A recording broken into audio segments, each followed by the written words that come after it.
Hello everyone, welcome to my channel. This is Dr. Bia Fatima. Hope you all are doing well.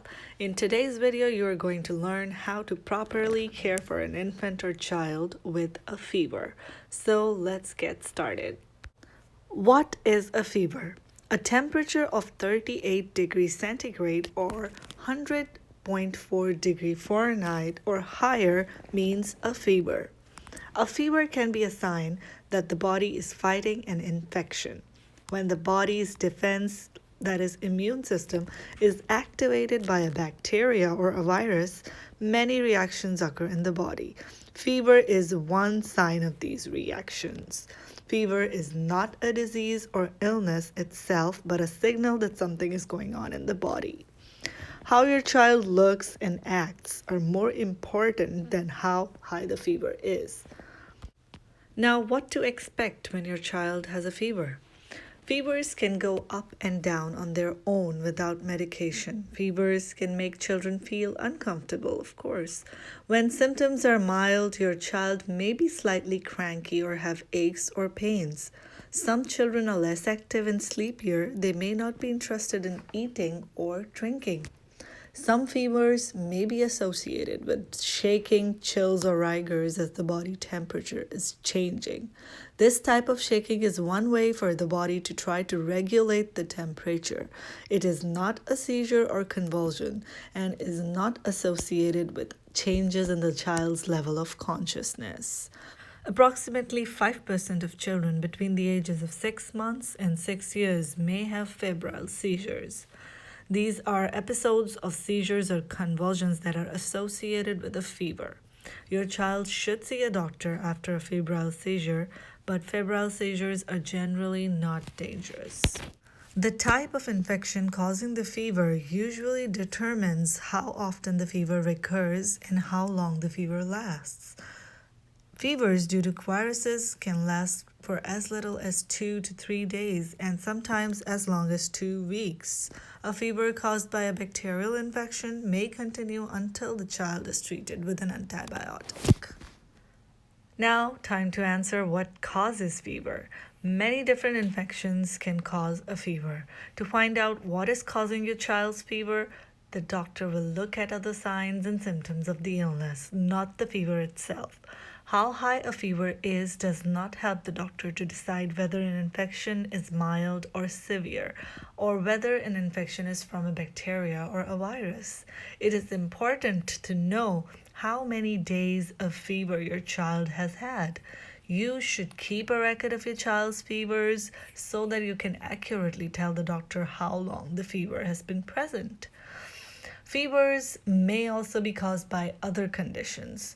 A mild increase in body temperature can occur with exercise or too much clothing after a hot bath or shower or in hot weather. Rarely, heat stroke or exposure to certain medications or drugs can cause a severe and possibly dangerous increase in body temperature. Vaccinations can cause fever. Some non infectious illnesses and inflammatory conditions can cause recurrent or persistent fevers. Now, teething. Teething does not cause fever. Many people believe that teething causes fever, but research has shown that teething does not cause real fever. If your baby has a fever, do not assume it is due to teething. So, how to know that your child has a fever? Children often feel warm to the touch when they have a fever. To confirm that your child has a fever, use a thermometer to measure your child's body temperature. But do not use a glass thermometer which contains mercury. The most accurate way to measure temperature is with a thermometer, of course. You can, for babies and children under 3 years of age, the best way is to take rectal temperature, which is used by inserting the thermometer into the anus or rectum. For older children who are able to hold the thermometer in their mouth long enough, you can take oral temperature. Other methods are using a thermometer in the armpit for axillary temperature, and then also using an ear thermometer for tympanic temperature. You should avoid using a a thermometer on the forehead or pacifier thermometer to check a temperature because they are inaccurate. Now, if your baby is less than 3 months old and has a fever, you need to see a doctor immediately. For babies less than 1 month of age, and fever may be a sign of a serious infection. If this happens on the weekend, do not wait to see your doctor. Go to the nearest emergency department right away to have your baby assessed by a doctor. Do not give any fever medication to your baby unless a doctor says so. Now let's talk about how to take care of your child with a fever. The first thing is clothing. Keep your child lightly dressed.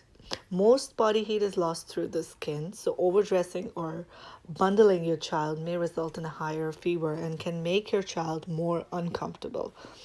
If your child is having chills or shivers, give them a light blanket. Keep the room temperature at a level that is comfortable for you when lightly dressed. The next thing is hydration, which is very, very important. Fever will make your child's body lose some fluid, so encourage your child to drink extra fluids to avoid dehydration. Whether you give your child cold or warm water does not matter. Water or drinks or any kind of fluid.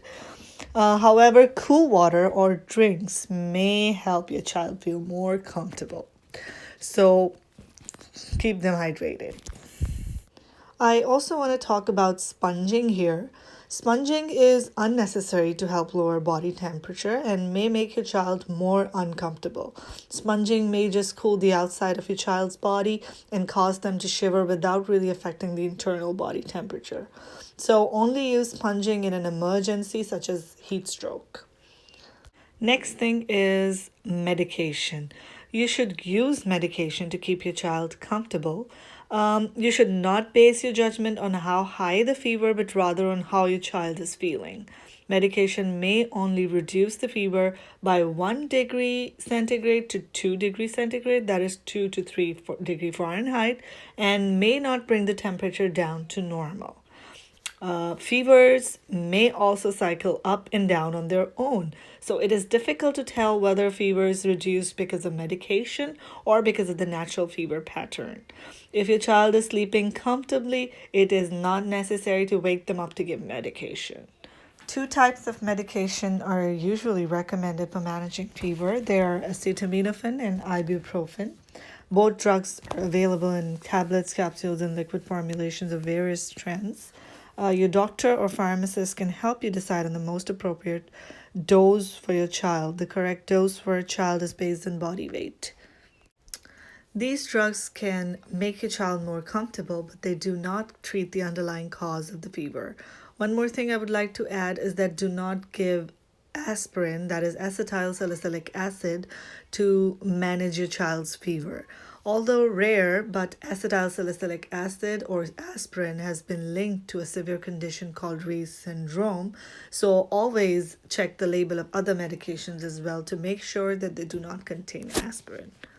Now, how would you know when to see a doctor? See a doctor or go to the nearest emergency department right away if your child has a fever and is less than 3 months old, or has recently returned from traveling abroad, or your child develops a rash, or is unable to keep down any fluids and is not peeing and appears dehydrated, or your child's skin looks very pale or gray, or your child is in constant pain, or she is lethargic or difficult to wake up, or has a stiff neck, or your child has a seizure for the first time, or a long seizure associated with fever, or your child is looking or acting very sick, or seems confused or delirious, or your child has problems breathing, or your child cries constantly and cannot be settled.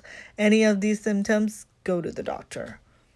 You should also see a doctor not right away, but within 1 or 2 days if your child has a fever and your child is between 3 and 6 months old, or your child has a specific pain such as ear or throat pain that may require evaluation, or your child has a fever for more than 3 days, or your fever went away for over 24 hours and then came back, or your child has a bacterial infection that is being treated with an antibiotic, but the fever is not going away after 2 to 3 days of starting the antibiotic, or your child cries when going to the bathroom, or you have any other concerns or questions, do visit a doctor within a day or two. So this is it for today's video. I hope it was beneficial for all you people out there. And if you want to watch more videos on lifestyles, health, wellness, and beauty, do subscribe to my channel and give this video a thumbs up. Thanks. See you in the next video. Till then, take care and stay happy. Bye bye.